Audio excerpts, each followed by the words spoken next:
¿Qué es la historia para cada uno de nosotros? Es una cadena de causas y efectos aleatorios que nadie controla. Dios sí existe, pero creó todo y lo dejó a su desarrollo natural y al control o albedrío total nuestro. ¿O usted considera que Dios está en completo control de cada una de las situaciones? Es muy probable que tengamos opiniones no del todo claras frente a este tema, y por eso es interesante este capítulo que vamos a empezar a hablar, porque Dios aquí nos enseña un poco al respecto de su control y nos enseña un poco al respecto de su soberanía total. La Biblia nos habla de que Dios tiene un control total de cada situación. Y en la cima de ese control soberano está el nacimiento, la muerte y la resurrección de Jesús, que son los acontecimientos más importantes de la historia. Si revisamos, por ejemplo, en la carta a Gálatas, capítulo 4, versículo 4, nos dicen que Jesús nació cuando vino el cumplimiento del tiempo y Dios envió a su Hijo, nacido de mujer y nacido bajo la ley. Es decir, el nacimiento de Jesús no fue aleatorio, no fue que en un momento cualquiera, que nadie había definido, que no se tenía ningún control al respecto, nació, sino que por el contrario, cuando vino el cumplimiento de un tiempo que había sido predefinido, se dio el nacimiento de Jesús. Pero luego cuando nos hablan de la muerte de Jesús, si vamos por ejemplo al capítulo 5 de Romanos, nos dice Pablo que su muerte ocurrió de acuerdo con el tiempo perfecto de Dios. Pablo nos dice que Cristo a su tiempo murió por los impíos, es decir, en un tiempo que estaba definido. Fuera de eso, por ejemplo, en la primera carta que Pablo le escribe a su discípulo Timoteo, le dice que el regreso de Jesús también va a ser en función de un tiempo establecido. La aparición de nuestro Señor Jesucristo, la cual a su tiempo mostrará el bienaventurado y solo soberano Rey de Reyes y Señor de Señores. A su tiempo, es decir, en un tiempo específico. A lo largo del ministerio de Jesús que hemos venido estudiando a la luz del Evangelio de Juan, Jesús fue siempre consistente en ese tema. Jesús fue siempre consistente en hacer la voluntad del Padre, de acuerdo a un plan divino. Recordarán ustedes, por ejemplo, en las bodas de Caná, que Jesús dijo: mujer, no ha llegado mi hora. Pero recordarán también en muchos momentos en donde Jesús, hablando con los fariseos y con las autoridades de la ley, dice cosas como: yo hago la voluntad del que me envió. Si revisamos detenidamente el ministerio terrenal de Jesús, hay una consistencia clara en la declaración de Jesús en hacer la voluntad del Padre de acuerdo a un plan divino. Y si revisamos todo lo que va a pasar en estos primeros 13 versículos del capítulo 7 que vamos a leer, nos vamos a dar cuenta que el evangelista Juan nos está hablando directamente de ese enfoque de Jesús claro en llevar a cabo el plan divino, la voluntad del Padre. Nos estamos metiendo en una sección nueva del Evangelio de Juan. Los capítulos 7 y 8 del Evangelio de Juan inician una sección más volátil. Aquí el resentimiento que encuentra Jesús, ustedes recordarán que en los primeros 6 capítulos hay una especie de oposición o de resentimiento que encuentra Jesús por parte de los fariseos y las autoridades judías. En los capítulos 7 y 8, ese resentimiento o esa oposición inicial se convierte y se torna en un odio intenso. Incluso nos vamos a encontrar en el capítulo 8 que este odio intenso termina incluso en un intento fallido por matar a Jesús. En el capítulo 8 nos vamos a encontrar que Juan nos cuenta: tomaron entonces piedras para arrojárselas a Jesús porque querían apedrearlo, porque querían lapidarlo. Y obviamente ese odio llega a un punto máximo por allá en el capítulo 11, nos lo encontraremos después, cuando las autoridades judías toman la decisión de finalmente matar a Jesús, y eso lleva pues a la crucifixión en manos de los romanos. Jesús, al comenzar este capítulo, todavía está en Galilea, pero se prepara para regresar a Jerusalén en un tiempo establecido según el plan de Dios. Vamos entonces a abordar esos primeros 13 capítulos. Vamos a abordar esa preparación de Jesús para ir a Jerusalén, estando aún en Galilea. Y para abordar estos primeros 13 versículos de este capítulo, vamos a dividir la conversación de hoy en 2 partes. La primera la llamaremos el tiempo incorrecto y la segunda la llamaremos el tiempo correcto, haciendo referencia a aquello que llamamos el tiempo de Dios. Es muy probable que usted en muchas ocasiones haya escuchado la expresión, es que las cosas se dan en el tiempo de Dios. Es que seguramente todavía no es el tiempo de Dios. Hoy entonces vamos a conversar un poco de eso y vamos entonces a revisar el tiempo incorrecto y el tiempo correcto. Voy a leer entonces estos primeros 13 versículos. Dice así: después de estas cosas andaba Jesús en Galilea, pues no quería andar en Judea, porque los judíos procuraban matarle. Estaba cerca la fiesta de los judíos, la de los tabernáculos, y le dijeron sus hermanos: sal de aquí y vete a Judea, para que también tus discípulos vean las obras que haces, porque ninguno que procura darse a conocer hace algo en secreto. Si estas cosas haces, manifiéstate al mundo, porque ni aun sus hermanos creían en él. Entonces Jesús les dijo: mi tiempo aún no ha llegado, mas vuestro tiempo siempre está presto. No puede el mundo aborreceros a vosotros, mas a mí me aborrece, porque yo testifico de él, que sus obras son malas. Subid vosotros a la fiesta. Yo no subiré todavía a la fiesta, porque mi tiempo aún no se ha cumplido. Y habiéndoles dicho esto, se quedó en Galilea. Pero después que sus hermanos habían subido, entonces él también subió a la fiesta, no abiertamente, sino como en secreto. Y le buscaban los judíos en la fiesta y decían: ¿dónde está aquel? Y había gran murmullo acerca de él entre la multitud, pues unos decían: es bueno, pero otros decían: no, sino que engaña al pueblo. Pero ninguno hablaba abiertamente de él por judíos. Vamos a dejar acá y hoy vamos a estudiar estos primeros 13 versículos. Cuando revisamos este texto, si revisamos desde el versículo 1 hasta el versículo 9, nos vamos a encontrar con una narración en donde al parecer nos están hablando de que Jesús afirma que ese es el tiempo incorrecto. Yo no voy a subir. Los hermanos le dicen: sube a Judea, porque si haces todas estas cosas que haces, pues ve y hazlas delante de la gente. Si alguno se quiere dar a conocer, pues no va a hacer las cosas en secreto, ve y manifiéstate al mundo. Y Jesús les dice: no, yo no subiré todavía a la fiesta, porque todavía no se ha cumplido. Y entonces se quedó en Galilea. Estos primeros 9 versículos nos hablan un poco de que Jesús entonces no quiere acceder a esa proposición de sus hermanos. Vamos a hacer un contexto general. El texto nos comienza diciendo: después de estas cosas. Está haciendo una ligación con lo que pasó anteriormente. Después de estas cosas andaba Jesús en Galilea, pues no quería andar en Judea porque los judíos procuraban matarle. Entonces esta frase con la que inicia este texto hace referencia a los acontecimientos del capítulo 6, hace referencia a los acontecimientos descritos anteriormente. Esos acontecimientos descritos en el capítulo 6, si revisamos el versículo 4 que estudiamos previamente, el capítulo 6 nos dice que lo que pasó en el capítulo 6 se dio por allá por el mes de abril. ¿Por qué sabemos que fue en el mes de abril? Pues porque el versículo 4 del capítulo 6 nos dice que estaba cerca la Pascua, que era la fiesta de los judíos, que era una fiesta que se celebraba normalmente en primavera, por allá en abril.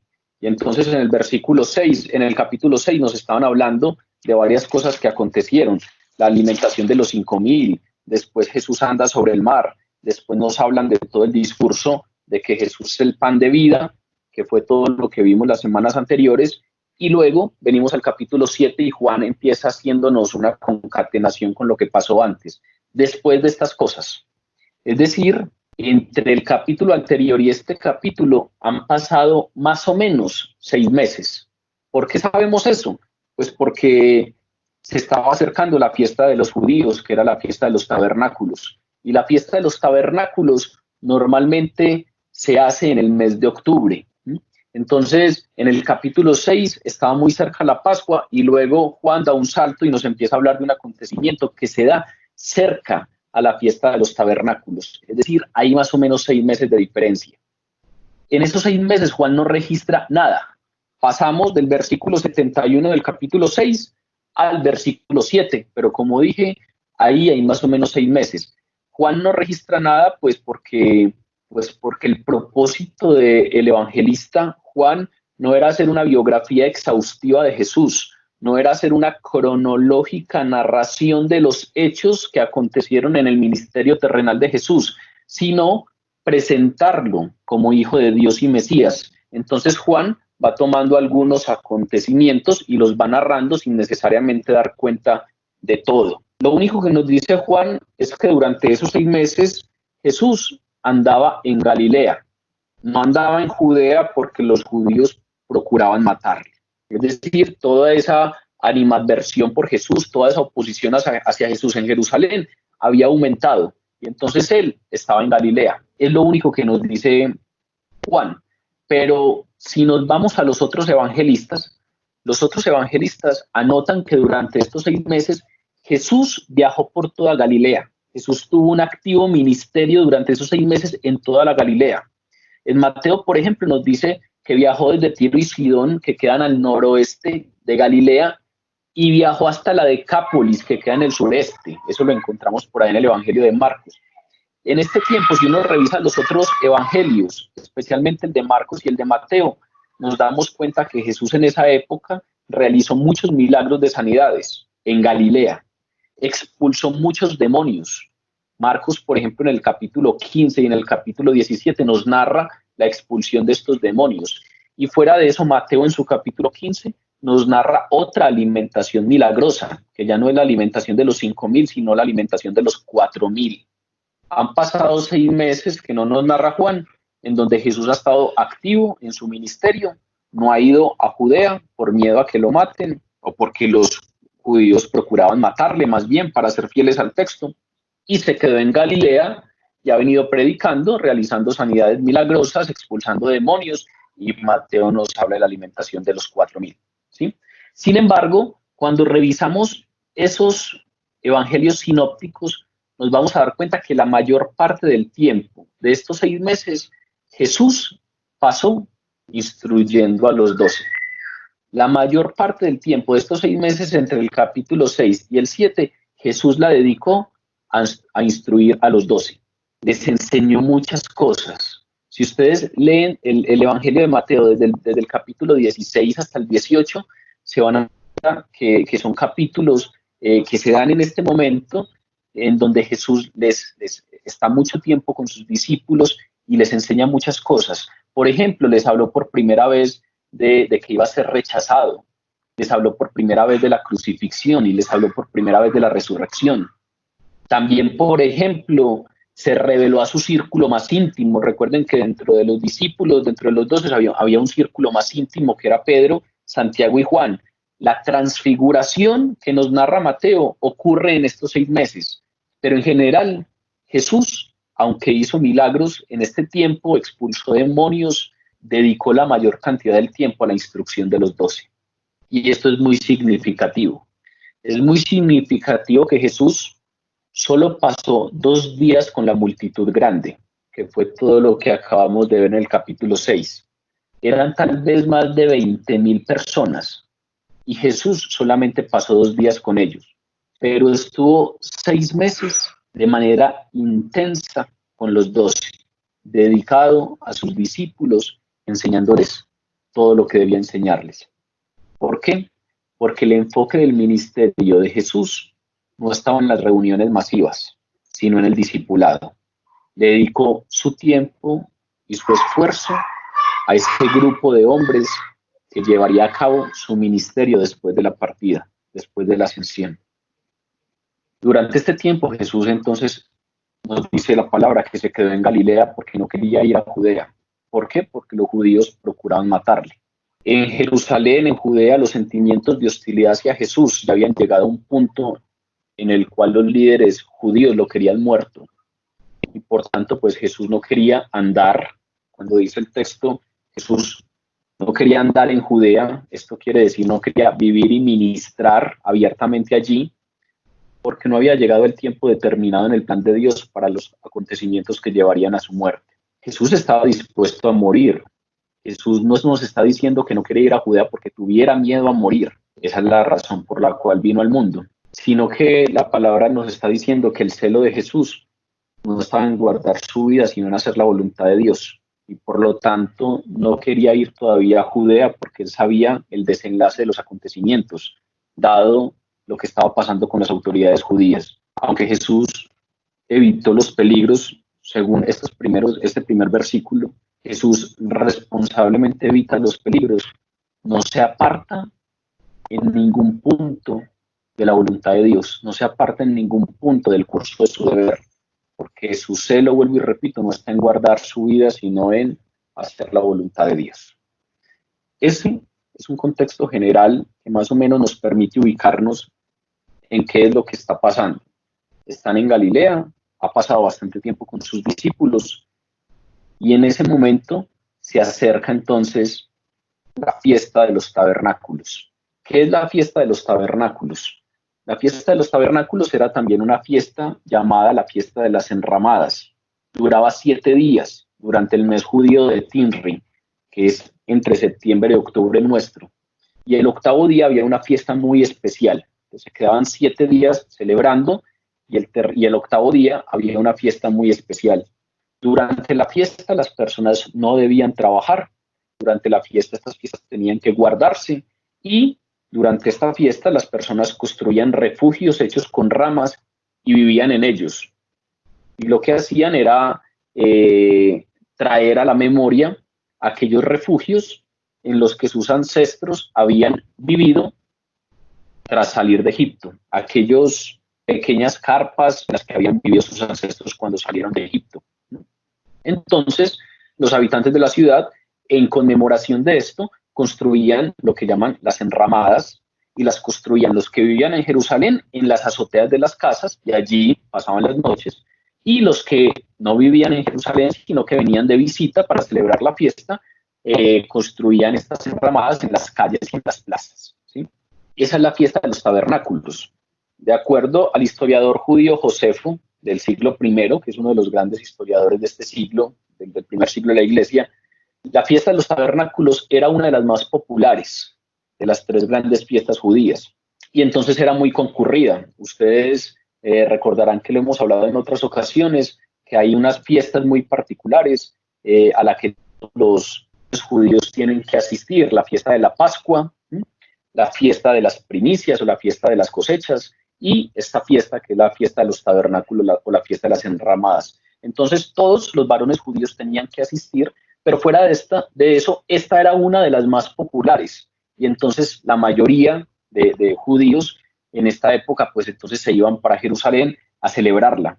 Habían celebraciones y fiestas que se llevaban a cabo con algunos rituales. Por ejemplo, esparcían agua, alumbraban con faroles. Hay algunos comentaristas o estudiosos pues de estos textos que nos enseñan un poco que es muy probable que en estos rituales de esparcir agua fue en ese contexto que Jesús, en el capítulo 7, lo estudiaremos más adelante, dice, en el 7º y último día de la fiesta, Jesús se puso en pie y alzó la voz diciendo: si alguno tiene sed, venga a mí y beba. Que esto no fue en un contexto cualquiera, sino que fue en el contexto de esta fiesta en la cual estaban esparciendo agua. Pero también había otro ritual en donde alumbraban con faroles, y al parecer fue en ese contexto de ese alumbrar con faroles en donde Jesús dice lo que Juan registra en el capítulo 8: yo soy la luz del mundo.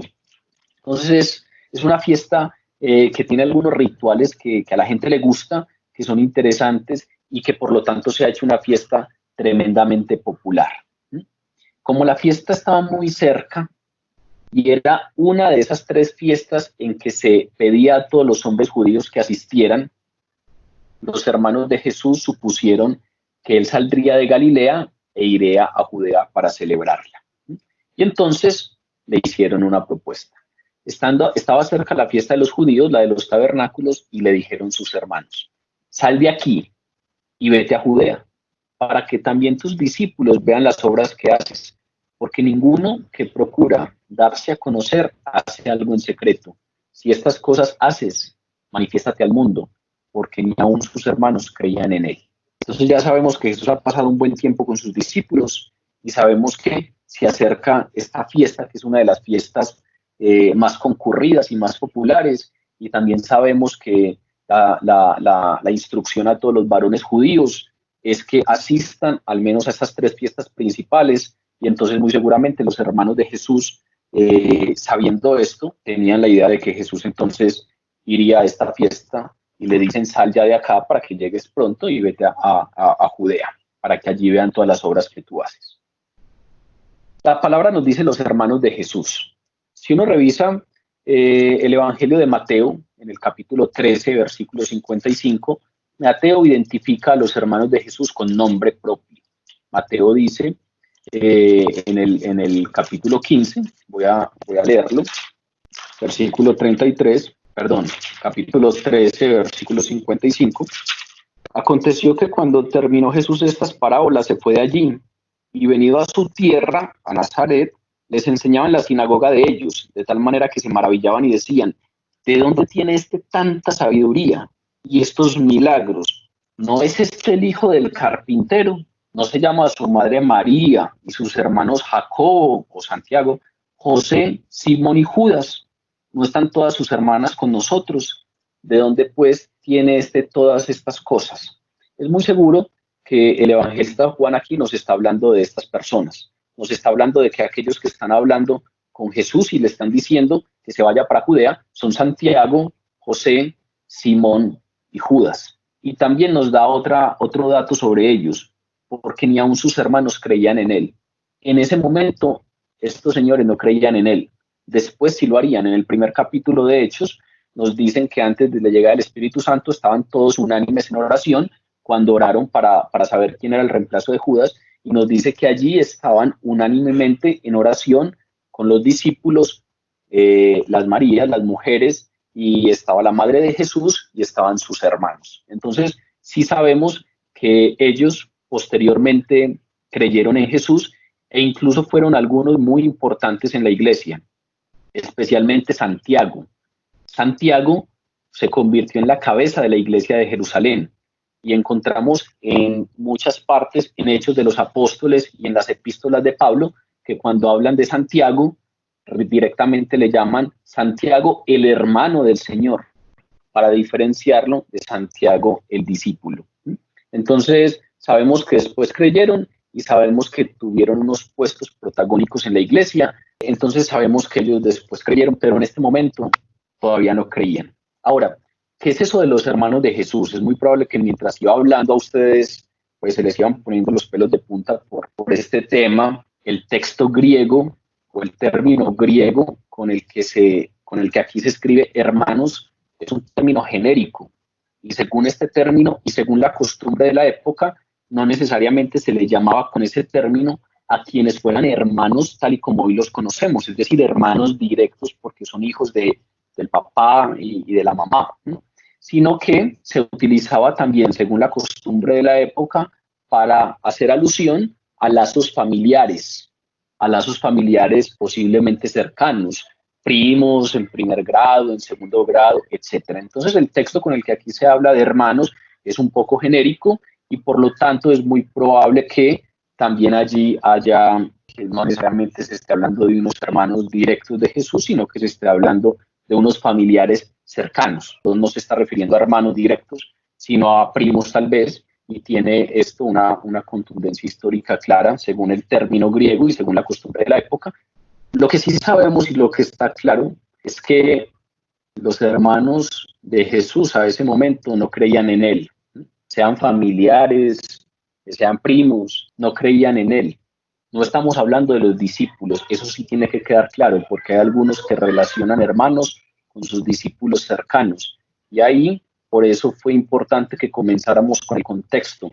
Jesús ha pasado 6 meses instruyendo fuertemente a sus discípulos, y sus discípulos creen en él.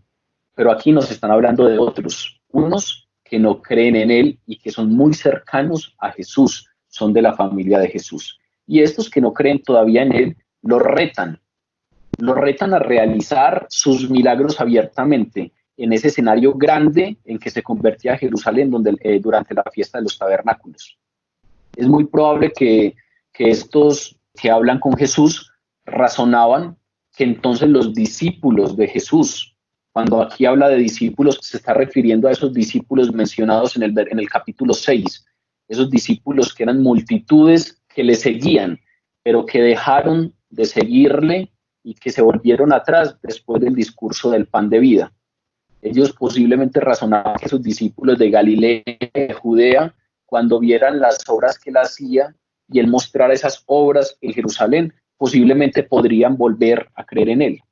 O muy probablemente algunos que todavía no creían, pues si es que usted está haciendo estas obras acá, escondido en Galilea, que no es el lugar más visible del mundo, pues vaya y hágalas a la luz de todos, como una especie de reto a realizar las obras milagrosas que hacía allí en Galilea, a hacerla abiertamente en un escenario grande y nada más propicio, según su razonamiento, que la fiesta de los tabernáculos, que era una de las más populares. Es decir, estos identificados como los hermanos del Señor no sentían celo porque Jesús mostrara su gloria, como uno podría concluir erróneamente.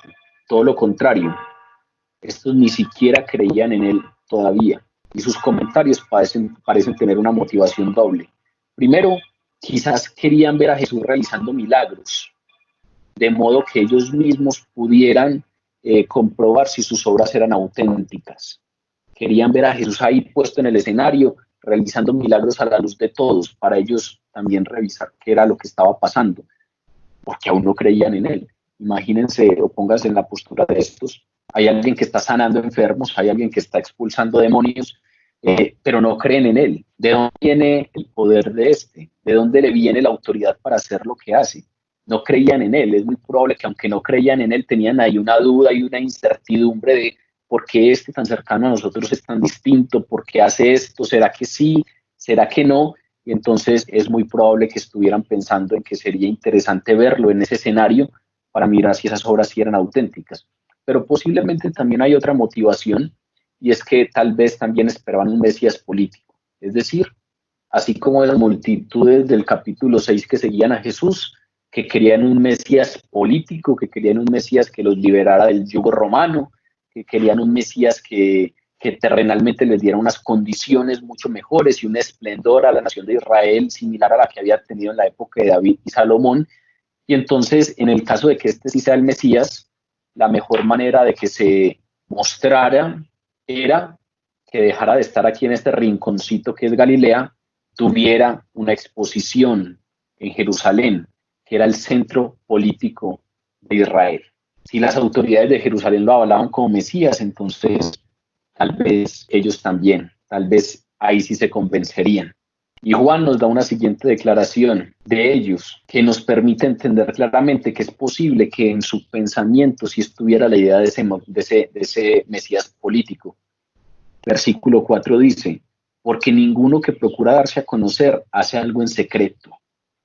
Es decir, la idea que ellos tenían era que Jesús quería ser popular, que Jesús quería atraer a las masas, que Jesús tenía por delante un proyecto político en donde es importante tener la aprobación popular y tener el apoyo de las masas. Ahí entonces entendería uno claramente esa expresión. Ninguno que quiera darse a conocer va a hacer cosas en secreto. Pero resulta que Jesús había preferido permanecer aislado en Galilea.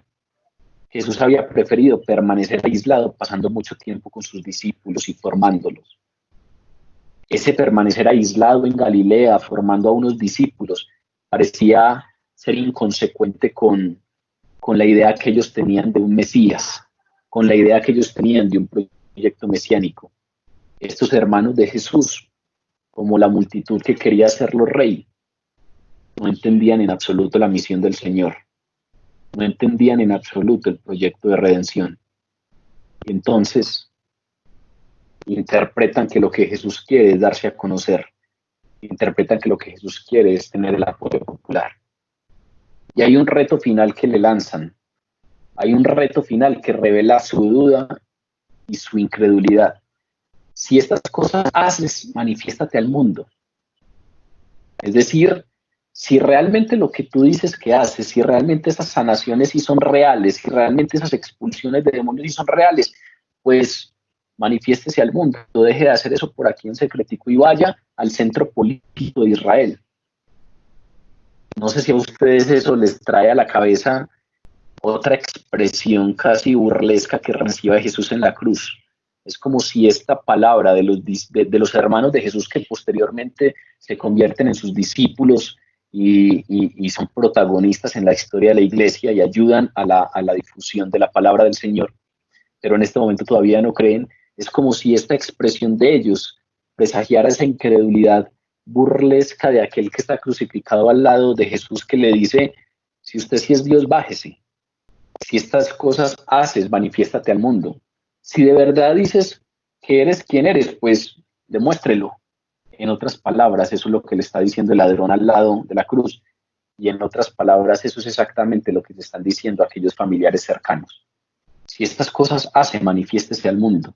Si de verdad eso que usted hace, si es verdad, y de verdad eso que usted dice que es, si es verdad y usted es el Mesías, pues pruébelo, manifiéstese. Jesús simplemente responde: mi tiempo aún no ha llegado, mas vuestro tiempo siempre está presto. Y antes de que Jesús responda, es como si Juan quisiera darnos una explicación de por qué los hermanos o estos familiares cercanos de Jesús piensan como piensan. Y entonces en el capítulo 5, ahí como en el versículo 5, perdón, ahí como cortando la conversación, hace como una anotacioncita, como una observación y dice: porque ni aun sus hermanos creían en él. Como que sabe que a los que estuviéramos leyendo después esto nos va a parecer asombroso que aquellos hermanos de Jesús o aquellos familiares cercanos no le estuvieran diciendo esto que le están diciendo. Entonces nos pone una pequeña anotacioncita por ahí que es: porque ni aun sus hermanos creían en él. Es decir, para que entiendan por qué esta gente dice lo que dice, es importante que sepan que es que ni aun sus hermanos creían en él. Como él diciendo: yo era uno de sus seguidores, yo creo fielmente en él, y entiendo que toda esta reclamación, este reto que se le hace, solo es posible porque no creían en él. Hasta ese momento Jesús no había hecho nada que calara en sus duros corazones. Fue necesaria la resurrección de los muertos para persuadirlo de que él era el Hijo de Dios. Después de la resurrección, vinieron a sus pies como discípulos. Pero a esta solicitud que le hacen estos familiares cercanos, ante esta solicitud hay una respuesta. ¿Cuál es la respuesta? Desde los versículos 6 al versículo 9 aparece toda la respuesta de Jesús. Mi tiempo aún no ha llegado, mas vuestro tiempo siempre está presto. No puede el mundo aborrecer, mas a mí me aborrece, porque yo testifico de él que sus obras son malas. Subid vosotros a la fiesta. Yo no subiré todavía a esa fiesta porque mi tiempo aún no se ha cumplido. Y habiéndoles dicho esto, se quedó en Galilea. La respuesta que les da Jesús, la respuesta que da Jesús a ese intento equivocado de persuadirlo es: mi tiempo no ha llegado. Y eso nos trae a la primera idea con la que comenzamos la conversación la noche de hoy. Es como si Jesús, frente a esa pregunta que les hice iniciando: ¿usted considera que los acontecimientos, lo que ocurre, la historia, lo que le pasa, es simplemente una cadena de momentos sucesivos que nadie controla, una cadena guiada por el azar, una cadena totalmente representada o simbolizada o descrita por la aleatoriedad? ¿O usted considera que hay un Dios que tiene un propósito y que todo lo controla, que respeta las libertades de los hombres, pero que no ha dejado su creación al curso de los acontecimientos, sino que ejerce un soberano control de las cosas que pasan, manteniendo cierto respeto por la libertad de sus criaturas? Esta respuesta de Jesús pareciera llevarnos a eso. Mi tiempo aún no ha llegado. ¿Y qué es eso? ¿Qué es eso del tiempo? ¿Qué es eso de que haya un tiempo que aún no ha llegado, sino que hay un tiempo que alguien ha determinado anticipadamente y que Jesús sabe qué le va a pasar? Y Jesús anuncia su muerte, es decir, él sabe qué es lo que va a ocurrir. está hablando de que hay un propósito en cada uno de los acontecimientos que vienen a continuación. Él no permitiría que ese escepticismo, la duda, la incredulidad de sus hermanos dictara sus acciones. Su curso de acción estaba siempre determinado por el Padre soberano. Es a su tiempo, no es de otra manera, es a la manera del Padre. No es de otra forma, es a la forma del Padre, según la forma del Padre. No es según otros quereres, según la voluntad del Padre. Todo el curso del accionar de Jesús estaba determinado por el Padre soberano. Yo vine a hacer la voluntad de mi Padre, a su tiempo. Todavía no iré a la fiesta, a su tiempo voy a ir. Vuelvo y repito, es igual a la respuesta de las bodas de Caná. Todavía no ha llegado mi hora, todavía no ha llegado el tiempo.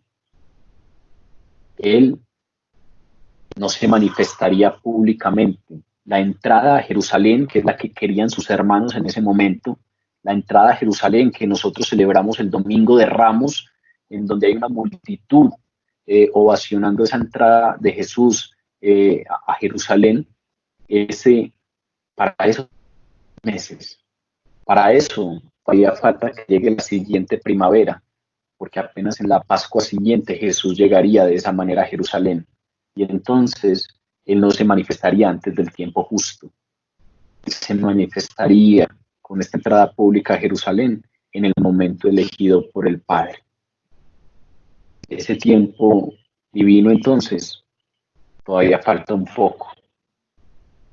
Si revisamos el Evangelio de Lucas, Lucas nos cuenta que de aquí, desde la fiesta de los tabernáculos hasta la próxima Pascua, durante esos 6 meses, Jesús ministra gran parte del tiempo en Judea, pero no tiene una manifestación pública. Todavía no tiene esa manifestación pública para declarar allí abiertamente que era el Mesías, que solamente se da a partir de la Pascua siguiente. Tal como Jesús ya lo había predicho, esa manifestación pública llevaría a su muerte y por lo tanto Jesús sabía que todavía no era el momento.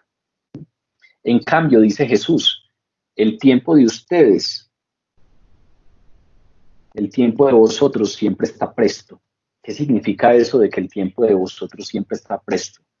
Lo que les está diciendo Jesús con esto es, a ustedes no les preocupa operar en el tiempo de Dios. Ustedes todavía no creen. Recuerden lo que dice el versículo 5. Porque ni aun sus hermanos creían en él. Mi tiempo aún no ha llegado, mas vuestro tiempo siempre está presto. ¿Y por qué vuestro tiempo siempre está presto? Porque no puede el mundo aborrecerlos a ustedes. ¿Por qué no puede el mundo aborrecerlos a ustedes? Porque ustedes son parte del mundo. En cambio, a mí sí me aborrece, porque yo denuncio y testifico que las obras del mundo son malas. A ustedes que no creen, ustedes son del mundo, ustedes hacen parte del mundo, a ustedes no los aborrecen. Por lo tanto, a ustedes no les preocupa operar en el tiempo de Dios. Ustedes nada saben del plan y los propósitos de Dios. A ustedes les es indiferente la providencia de Dios. Para ellos estaba bien ir a la fiesta en cualquier momento. Y no solo ir a la fiesta, para ellos estaba bien hacer las cosas conforme a lo que ellos creían, hacer las cosas conforme a sus decisiones, conforme a lo que ellos creían que era lo mejor. ¿Por qué? Porque el plan divino les era indiferente, porque los propósitos de Dios les eran indiferentes, porque la providencia divina les era indiferente. Es decir, todos los tiempos eran iguales para ellos. ¿Por qué? Porque el mundo y ellos estaban desligados del tiempo divino señalado. No estaban alineados con un plan, no estaban alineados con un propósito. A diferencia de Jesús, ellos no enfrentarían la hostilidad de las autoridades judías en Jerusalén. ¿Por qué? Porque como dice Juan más adelante en el capítulo 15, el mundo no los puede aborrecer porque eran parte del mundo y el mundo ama lo que es suyo. Pero el mundo, como Jesús les recordó a estos familiares cercanos, aborrecía a Jesús porque él testificaba de él, o en su contra, que las obras de ellos eran malas. Lo mismo que pasa con los creyentes cuando testifican contra el mundo, cuando confrontan la maldad, cuando denuncian que algo no está bien, despiertan el antagonismo y el odio.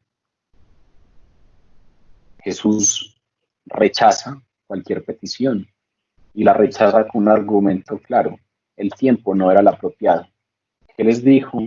Suban ustedes a la fiesta, por las razones ya expuestas. Jesús no iba a subir con ellos, porque subir con ellos implicaría subir con una gran caravana de personas.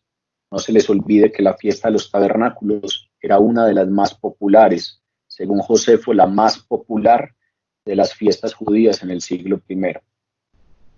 Y semejante viaje público habría sido arriesgarse a que la multitud de nuevo quisiera hacerlo rey por la fuerza. O tal vez que la multitud lo entrara a Jerusalén en esta entrada triunfal prematura que solamente se daría hasta 6 meses después. Y obviamente eso podría haber provocado una confrontación con las autoridades judías que llevara a una muerte antes del tiempo apropiado, que era precisamente la Pascua. Jesús estaba alineado con una especie de calendario divino. Recuerden, hace poco creo que con los que conversamos sobre el Pentecostés, hacíamos una referenciación relacionando las fiestas principales del calendario judío con nuestra historia de redención. Y en ese calendario divino, a Dios le plació que nuestra historia de redención estuviera totalmente alineada con las 3 fiestas principales del calendario judío, a excepción de esta de los tabernáculos. La fiesta de la Pascua, ustedes saben que es la muerte de Jesús. Jesús es el último Cordero Pascual. Jesús muere en el viernes de Pascua. Y luego al primer domingo después del día de reposo, era la fiesta de los panes sin levadura, las primicias, en donde nosotros celebramos la resurrección. Es decir, Jesús es las primicias de los que durmieron, el primero que resucita para que después todos resucitemos con él. Y luego 50 días después de que era la fiesta de las primicias, se celebraba la fiesta de la cosecha, que era 50 días después, que era la fiesta de Pentecostés, en donde se ofrendaban los primeros frutos. Y ahí es donde viene el Espíritu Santo. Si ustedes ven estas obras de Jesús, su ministerio terrenal, el día en que habría de morir, su resurrección, la venida del Espíritu Santo, no están guiados por el azar. No es que el Espíritu Santo hubiera podido venir un poquito antes y los discípulos hubieran orado con más fervor. El Espíritu Santo, el calendario divino, estaba establecido que vendría en la fiesta de las semanas o de la cosecha, o en la fiesta de Pentecostés, como se conocía en este primer siglo. Jesús estaba totalmente alineado con esto, con cuál era el tiempo divino, y por lo tanto responde: mi tiempo aún no ha llegado. Mi tiempo todavía no ha llegado. Y pareciera que cuando Jesús dice esto, mi tiempo aún no ha llegado, esto presentará una especie de contradicción interna en el texto con el versículo 10, cuando en el versículo de 10 escuchamos o leemos: pero después que sus hermanos habían subido, entonces él también subió a la fiesta, no abiertamente, sino como en secreto. Incluso se encuentran algunas diferencias en los manuscritos griegos, porque en algunos de estos manuscritos se encuentra mi tiempo no ha llegado, el oupo, el ouk no ha llegado, y en otros manuscritos se encuentra mi tiempo aún no ha llegado. Y es posible que los escribas hubieran reemplazado un verbo por otro, el oupo por el ouk, el aún no por el no, para eliminar la supuesta contradicción aparente de ese versículo 10. Sin embargo, no hay ninguna contradicción, no hay ningún problema. Es muy probable que el no sea más correcto. El tiempo no ha llegado, pero también es muy probable que el aún no genere ninguna contradicción, porque al parecer esa contradicción se da cuando nos concentramos en el tiempo y no en la forma. Aquí es totalmente claro el significado que le quiere dar el Señor a estas palabras. Él no decía, no asistiré. Él declara que no asistiría con sus hermanos como ellos lo esperaban. Mi tiempo aún no ha llegado, es decir, el tiempo de yo entrar a Jerusalén triunfalmente aún no ha llegado. Ustedes pueden ir en cualquier momento, pero mi tiempo para entrar así con esas multitudes aún no ha llegado. Por lo tanto, vayan ustedes. Yo tengo que ir esta vez de otra manera. Ya llega el momento dentro de 6 meses en donde entre rodeado de multitudes, pero en este momento la forma es distinta. La forma es diferente y por lo tanto él asiste una vez sus hermanos habían subido, pero no abiertamente, sino que asiste como en secreto. No asiste como los hermanos esperaban que asistiera. No asiste como aquel Mesías político asistiría. Asiste de otra manera. Asiste a la manera de Dios. Asiste a la forma de Dios. ¿Por qué? Porque su tiempo no había llegado y asistir de otra manera implicaría generar una confrontación fuerte con las autoridades judías. Si ustedes ven, aquí hay la palabra tiene siempre esos dos ingredientes hermosos entre lo que es la soberanía divina y la responsabilidad humana, en donde nos dicen, Dios está en control de todos los acontecimientos, pero el hombre tiene que ser totalmente responsable de sus decisiones. Y aquí Jesús sabe que hay un plan divino, pero también es responsable y dice, yo no puedo subir así, porque, porque eso generaría algo, generaría una animadversión fuerte por parte de las autoridades y los líderes judíos. Y el tiempo aún no ha llegado de que eso pase. La responsabilidad humana, el momento que Dios había predeterminado todavía no era. Faltaba un poco más. Así, habiéndole hecho esto a sus hermanos, nos dice el versículo 9, se quedó un poco más de tiempo en Galilea. Pero hay un tiempo correcto. Los versículos del 10 al 13 nos hablan un poco de ese tiempo correcto de Dios.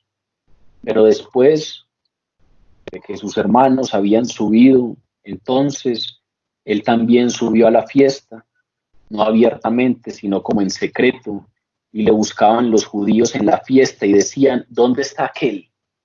Y había gran murmullo acerca de él entre la multitud, pues unos decían, es bueno, pero otros decían, no, sino que engaña al pueblo. Pero ninguno hablaba abiertamente de él por miedo a los judíos. Jesús va hacia Jerusalén después de que sus hermanos habían subido. ¿Por qué? Ya sabemos, Jesús no podía subir a Jerusalén abiertamente, sino que sube como en secreto. Hay una precaución. Vean la responsabilidad. La precaución del Señor marca un contraste con la forma en que sus hermanos querían que actuase, que era inconsecuente con su papel de Mesías, que era inconsecuente con la voluntad de Dios. De acuerdo con el versículo 14, que eso lo veremos más adelante, Jesús no llegó a Jerusalén sino hasta la mitad de la fiesta. Más a la mitad de la fiesta, dice el versículo 14, subió Jesús al templo y enseñaba. Es muy probable que Jesús se hubiera quedado unos días más. Es muy probable que Jesús tuviera que esperar otros días antes de llegar allá, antes de tomar camino. Es muy probable que cuando Jesús salió de Galilea, la mayoría de las personas ya habrían llegado a Jerusalén y los caminos entonces estarían relativamente despejados. Y es muy probable también que Jesús se haya ido por Samaria. En Lucas, en el capítulo 9, en los versículos del 51 al 56, nos hablan de un viaje por Samaria. Y muchos de los estudiosos consideran que este viaje por Samaria fue en donde Jesús sale de Galilea y se va por Samaria. ¿Por qué? Porque hacerlo por Samaria permitiría a Jesús evitar cualquier publicidad innecesaria, permitiría a Jesús encontrarse con menos gente, porque ustedes saben que la mayoría de los judíos no estaban dispuestos a pisar Samaria. Ya lo estudiamos cuando hablamos de esa conversación entre Jesús y la samaritana. Los judíos preferían dar una vuelta más larga, pero no pisar Samaria. que era una tierra para ellos de apóstatas de la fe. Jesús muy probablemente no solamente se va unos días, sino que toma otro camino, se va por Samaria, intentando no encontrarse a mucha gente, intentando evitar una confrontación prematura con los líderes religiosos. ¿Qué está pasando mientras tanto en Jerusalén? Pues la palabra nos dice que habían unos sucesos que confirman la sabiduría de la precaución del Señor. Juan anota que allí en la fiesta le buscaban los judíos preguntando dónde está aquel. Es decir, es como si nos estuvieran confirmando que Jesús no estaba generando un drama de la nada, sino que, sino que Jesús actúa sabiamente en esta precaución, porque mientras él está precavidamente yéndose un poco después y por otro camino, allí los judíos le están esperando y le están buscando y decían, ¿dónde está aquel? Y cuando hablan de los judíos no se refieren a las personas del pueblo, a los que componían las multitudes, sino a los líderes judíos, a aquellos que lo buscaban para matarlo. Pero los líderes no eran los únicos que debatían acerca de Jesús y acerca de su ausencia, porque también nos dice el texto en el versículo 12 que había un gran murmullo acerca de él entre la multitud. Pues unos decían, es bueno, y otros decían, no, no es bueno. Lo que hace es engañar al pueblo. Y estas dos perspectivas eran totalmente incorrectas. Primero porque Jesús no era simplemente un hombre bueno, porque los hombres buenos no afirman ser Dios. Pero Jesús tampoco engaña al pueblo, porque los engañadores no realizan milagros genuinos, no realizan los milagros sobrenaturales que hizo Jesús. Sin embargo, si revisamos datos históricos, nos daremos cuenta que esta segunda perspectiva, esta de que Jesús es un engañador, prevaleció en la mayoría del pueblo judío. Hay un apologista del siglo II, Justino Mártir, que escribe que los judíos normalmente usaban llamarlo mago o engañador del pueblo. Es decir, se referían a él como el mago, el que tiene trucos para engañarnos, porque aunque veían esas obras milagrosas, no necesariamente todos consideraban que las hacía porque tenía autoridad divina, sino que lo hacía porque tenía trucos bajo la manga. Por eso le llamaban el mago, el engañador del pueblo. Pero lo que nos dice en general Juan es que independiente de que fueran los líderes o las multitudes o el pueblo, ninguno hablaba abiertamente de él, independiente de que pensaran si era bueno o era un engañador. ¿Por qué? Porque tenían mucho miedo a los judíos. Aunque era muy evidente que las autoridades judías rechazaban a Jesús, todavía no había decretado un juicio formal contra él. Y entonces las personas eran muy cuidadosas con sus palabras. No hablaban ni a favor ni en contra de Jesús, hasta no saber cuál era la respuesta oficial sobre él. No querían contradecir en público a los líderes religiosos, porque contradecir en público a los líderes religiosos traía como consecuencia algunas severas decisiones que podrían incluir la excomunión de la sinagoga. Y entonces eso los eliminaría de la vida pública a cualquier persona judía. Y entonces todos callaban. Esto nos lo dice Juan como para que tengamos una idea de esa tensión, esa gran fiesta, y hay una tensión. Nadie hablaba de Jesús, todos murmuraban, porque tenían miedo de que las autoridades judías considerasen que ellos estaban contradiciéndolos en público. Es decir, había una postura totalmente fuerte en contra de Jesús por parte de estas autoridades. Este relato que hemos revisado hoy nos va mostrando versículo a versículo Jesús sigue el plan divino a la perfección, realizó la voluntad de Dios a la perfección, incluso en cosas pequeñas, como qué día salir para la fiesta, saber cómo llegar, saber si debo entrar en secreto, si debo generar tumulto, saber cómo tenía que hacer las cosas. Y si ustedes revisan el Evangelio, cualquiera de los cuatro, revisan los capítulos que hemos estudiado hasta ahora de Juan, se van a dar cuenta que ese es el rasgo fundamental de Jesús. Yo vine a hacer la voluntad del que me envió. Señor, que no se haga mi voluntad, sino la tuya. Aparta de mí este cáliz, pero que no se haga lo que yo quiera, que no se haga mi querer, que se haga tu voluntad, mas no la mía. Es un rasgo fundamental. Hágase tu voluntad, mas no la mía. Y si ustedes se leen el Nuevo Testamento, se van a dar cuenta que hay un llamado claro para nosotros, y es: sean imitadores de Cristo. ¿Qué es eso? Camine por el camino que Dios quiere que usted ande. Camine por el camino que Dios le va señalando. No camine por cualquier parte. Lo más importante es estar en el camino. Lo más importante es estar en la voluntad de Dios. Revise este rasgo de Jesús, que a veces nos queda el asunto de que atendía a los pobres, a veces nos queda el asunto de que era compasivo, a veces nos queda el asunto de que no le temblaba la voz para denunciar a las autoridades, pero poco nos queda ese rasgo fundamental de Jesús como el que a toda costa sigue la voluntad del Padre. Y cuando usted es llamado a ser imitador de Cristo, está siendo llamado a seguir ese rasgo fundamental. Siga la voluntad del Padre. Intente saber cuál es la voluntad de Dios en eso que está viviendo. Pase horas en su presencia intentando saber qué es lo que Él quiere de esa situación, cuál es la decisión que debe tomar. Y al Espíritu Santo que lo ilumine en su decisión, en su actuar, en su paso a paso. San Agustín, hablando de la importancia de estar en el camino que Dios tiene, habla de la importancia de estar en la voluntad de Dios. Dice una frase que siempre me ha gustado desde la ley, y es mejor cojear por el camino que avanzar a grandes pasos fuera de él.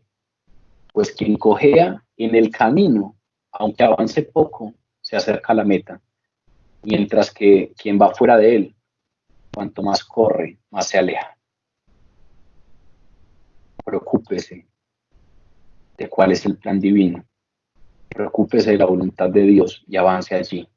Así sea que avance despacio, porque según San Agustín, por muy despacio que avance, se está acercando cada vez más a lo que Dios quiere para usted. En cambio, los que a grandes pasos avanzan, pero fuera del camino, entre más avanzan, más se alejan de la meta. Quienes seguimos la vida de Jesús, quienes la estudiamos, quienes seguimos su verdad, también tenemos la capacidad de seguir la voluntad de Dios. ¿Por qué? Porque los creyentes hemos recibido dos regalos de Dios: su palabra y su espíritu.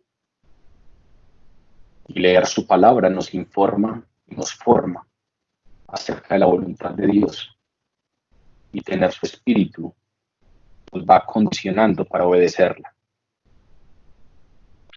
Estos primeros 13 versículos nos hablan fundamentalmente del celo de Jesús por la voluntad de Dios, por el tiempo de Dios, las cosas en el tiempo de Dios. Usted sabe cuál es el plan de Dios y cuáles son los propósitos de Dios para su vida. Usted busca eso. Usted pasa tiempo en la presencia del Señor pidiendo que Dios le muestre su voluntad, le revele sus propósitos. Usted medita cada decisión en Dios. Usted le busca temprano. Recuerden que Jesús en los Salmos nos dice: buscadme temprano. Y eso no se refiere a que se levanten a las 5 de la mañana. Se refiere a que Dios quiere que le presenten proyectos y no problemas. Buscamos a Dios cuando ya las cosas no salieron, pero buscamos a Dios antes de meternos en esa relación. Buscamos a Dios antes de meternos en ese negocio. Buscamos a Dios antes de meternos en ese proyecto. Búscame temprano. Los Salmos nos dicen: encomienda a Dios tu camino, confía en Él y Él hará. Isaías nos dice: Cuando te desvíes a izquierda o a derecha, oirás una voz detrás de ti que te dirá, por ahí es el camino, vayan por ahí. Es decir, Jesús nos da un ejemplo claro de que el Padre tiene un propósito, de que Dios tiene un propósito con nuestras vidas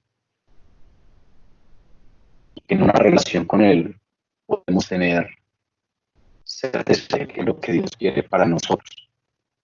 ¿Usted está buscando esto o la providencia de Dios le es indiferente? Así como aquellos familiares cercanos de Jesús.